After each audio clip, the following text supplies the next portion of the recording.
Hey everyone! In this guide, I'm going to show you how to create and fully customize forms in HubSpot using the full 2026 layout. HubSpot forms are one of the most powerful tools for collecting leads, customer info, and support requests. So first, open your browser, go to hubspot.com, click Log In, and sign into your account. Once your dashboard loads, we're ready to build your form. From the top navigation bar, click Marketing, then choose Forms. This opens your form dashboard where all your existing forms are stored. Now click Create Form. HubSpot will ask what type of form you want, embedded for your website, a standalone page, or a pop-up form. Choose the option that matches your goal.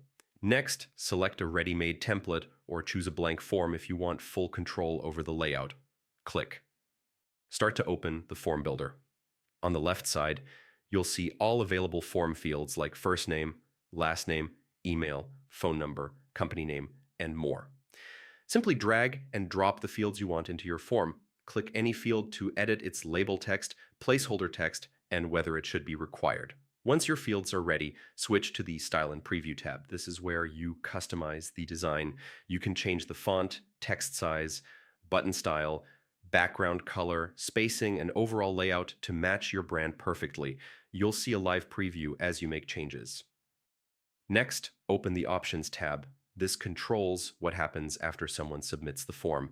You can show a custom thank you message, redirect users to a thank you page, send internal email notifications, create tasks, or trigger automation like workflows. When everything is ready, click Publish. HubSpot will generate an embed code that you can paste into your website, landing page, or blog. If you're using HubSpot pages, you can add the form directly without using any code. After publishing, you can track form performance from the Forms dashboard. You'll be able to see views, submissions, conversion rates, and exactly which contacts filled out your form. And that's it. That's how to create and customize forms in HubSpot using the 2026 setup. From lead capture to design and automation, everything is fully under your control. Thanks for watching, and I'll see you